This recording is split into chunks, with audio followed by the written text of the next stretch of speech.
সালটা 2060। বিছানায় শুয়ে শুয়ে বোরিং হয়ে গেছি। বেড বক্সের উপর থেকে চশমাটা হাতে নিলাম আর খাটের পাশ থেকে লাঠিটা হাতে নিয়ে নাতনির ঘরে গেলাম গল্প করব বলে।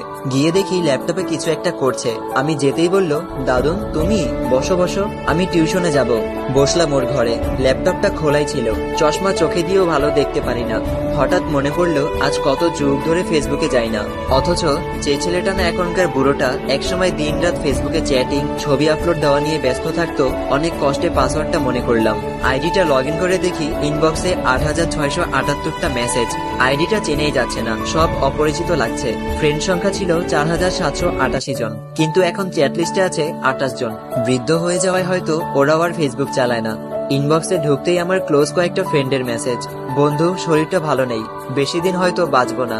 মেসেজটা ছিল ৫ বছর আগে। খবর পেয়েছি ৪ বছর আগেই সে মারা গেছে। আমার বেস্টিও ৯ বছর আগে মারা গেছে। ওর সাথে চ্যাটিং গুলো পড়ে খুব ভালো লাগছিল। গ্রুপে ফ্রেন্ডদের সাথে কত মজা আড্ডা এসবই পড়ে আছে। ওদের অধিকাংশই মারা গেছে। এরপর চ্যাট লিস্টের একদম শেষে পেলাম তার মেসেজ। হ্যাঁ, আমার সেই পুরনো একতরফা ভালোবাসা। ওর কোনো খবরই জানি না। কত ভালোবাসতাম দুজন দুজনকে, কিন্তু ভাগ্যের পরিহাসে বিয়েটা হয়নি।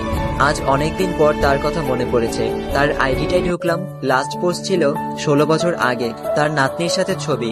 আরো একটু নিচে যেতে দেখলাম তার ফ্যামিলির ছবি। সে, তার স্বামী, মেয়ে, ছেলে আর নাতি নাতনি, খুব হ্যাপি ফ্যামিলি। ওকে যেদিন শেষ দেখেছিলাম চুলগুলো সেই রকম স্টাইল দেওয়া, পরনে লাল শাড়ি ছিল, কিন্তু এখন এই ছবিগুলোতে সাদা শাড়ি পরা, চুলগুলো সব সাদা, কিছু কিছু আবার মেহেদি দিয়ে লাল করা। হঠাৎ মোবাইলের স্ক্রিনে নিজের ছবিটা দেখলাম। আমিও তো বুড়ো হয়ে গেছি। ও দেখলে নিশ্চয়ই বলতো বুড়ো দাদু। আচ্ছা, ও কি আজও বেঁচে আছে জানি না। ওর আইডিটায় শেয়ার করা একটা পোস্ট দেখলাম। একজন ওর আইডির স্ক্রিনশট দিয়ে লিখেছে, এই দাদি গতকাল আনুমানিক বিকেল ৫টায় হৃদক্রিয়া বন্ধ হয়ে মারা গেছেন। উনি যেন স্বর্গ লাভ করেন এই আমার প্রার্থনা। পোস্ট পড়েই থমকে গেলাম। ৫ বছর আগের পোস্ট। ও মারা গেছে তাহলে। হায় রে, কোথায় সেই একসাথে বাঁচবো বলে কথা দেওয়া দিনগুলো। অজান্তেই চোখের কোণে পানি এলো। এরপর পরিচিত ফ্রেন্ডদের আইডিটা দেখছিলাম। ওদের আইডিটা এখনো প্রাণবন্ত, কিন্তু ওরা প্রাণবন্ত না। অনেকেই দুনিয়ার মায়া ত্যাগ করেছে। যে ফ্রেন্ডটা রোজ নতুন নতুন সেলফি আপলোড দিত, ও ২০ বছর আগে ক্যান্সারে মারা গেছে। খবর শুনে দেখতে গেছিলাম।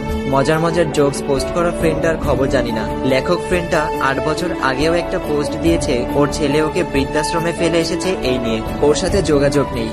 এরপর আমার আইডিটায় গেলাম। এত ট্যাগের ভিড়ে নিজের শেষ পোস্টটা পাচ্ছিলাম না। এই তো অনেক কষ্টে খুঁজে পেয়েছি। ৩৩ বছর আগে আমার স্ত্রী আর মেয়েকে নিয়ে ঘুরতে গেছিলাম, সেখানকার কয়েকটা পিক। আরো প্রিভিয়াস পোস্টগুলো পড়ে কখনো হাসলাম, কখনো কাঁদলাম। হঠাৎ নাতনি ডাক দিল, দাদু আমি রেডি, টিউশনে যাব, ল্যাপটপটা দাও। আমি বললাম, ল্যাপটপ নিয়ে টিউশনে যাবি? নাতনি বলল, আরে তুমি আদি যুগের মানুষ বোঝো না, আমরা তো ভার্চুয়াল ক্লাস করি। আমি বললাম, ওহ, তা বই খাতা লাগে না? নাতনি বলল, ধুর কি বলো, ক্লাস করতে বই খাতা লাগে? আমি বললাম, ওহ লাগে না। নাতনি বলল, তোমাদের সময় লাগতো? আমি বললাম, হ্যাঁ লাগতো তো, তবে তখন আমরা বইয়ে পড়তাম দেশে ভার্চুয়াল ক্লাস হবে। নাতনি বলল, হা হা হা, টিউশনে খাতা কলম লাগতো, দারুণ ফানি। আচ্ছা আমি যাই, টিউশন শেষে তোমাদের কালের গল্প শুনবো। হ্যাঁ, এখনকার আধুনিক আমরা, কিন্তু ২০৬০ সালের আদিম আমরা। আমাদেরও ওই যুগের ছেলেমেয়েরা আদিকালের মানুষ বলবে। জানি না ২০৬০ সাল পর্যন্ত বাঁচবো কিনা। যদি বেঁচে থাকি তাহলে টাইমলাইনে এসে একবারের জন্য হলেও পড়বো এই সুন্দর দিনগুলোর কথা মনে করব।